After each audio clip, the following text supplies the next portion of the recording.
सरदार वल्लभ भाई पटेल अंग्रेजी सत्ता द्वारा 9 अगस्त 1942 ईस्वी को अपनी सुपुत्री मणिबेन के साथ मरीन ड्राइव मुंबई से बंदी बनाए गए थे। सरदार साहब को, जैसा कि हम उल्लेख कर चुके हैं, अहमदनगर वर्तमान महाराष्ट्र के किले में रखा गया था, जबकि मणिबेन को यरवदा कारागार भेजा गया था।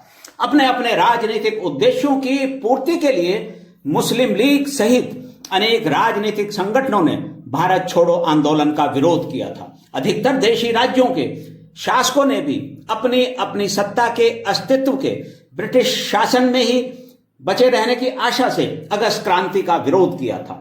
इसके बाद भी देश भर में स्वाधीनता के लिए लोग करने मरने को तैयार थे।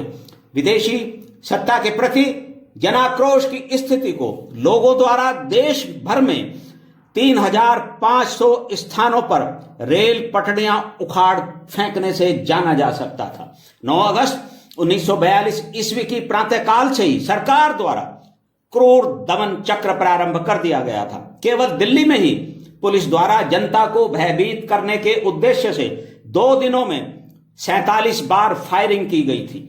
स्वाधीनता प्राप्ति के लिए उमड़े भारी जनाक्रोश को कुचलने के लिए उपनिवेशवादियों की मशीनरी ने अत्याचार और अमानवीयता की सारी सीमाएं लांघ दी थी। बालकों, महिलाओं और वृद्धों के साथ अकथनीय बर्बरता हुई थी। गैर सरकारी आंकड़ों के अनुसार 1 लाख से भी अधिक भारतीय बंदी बनाए गए थे। लगभग 15,000 भारतीय मारे गए थे। घायलों की संख्या इससे कई गुना अधिक थी।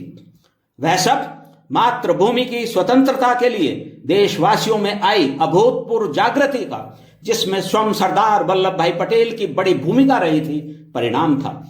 सरदार पटेल कुल मिलाकर 1040 दिनों तक कारागार में रहने के बाद 15 जून 1945 ईस्वी को मुक्त हुए। अपने लंबे कारावास की अवधि में सरदार साहब राष्ट्रीय अंतर्राष्ट्रीय गतिविधियों पर पैनी दृष्टि रखते रहे थे। सेंसर की स्थिति होने पर भी गांधी जी सहित अन्य नेताओं, साथियों और कार्यकर्ताओं के साथ निरंतर पत्र व्यवहार करते रहे थे। उनके पत्र कई बार सांकेतिक भाषा में होते थे, देश के लिए राजनीतिक परामर्श पूर्ण होते थे।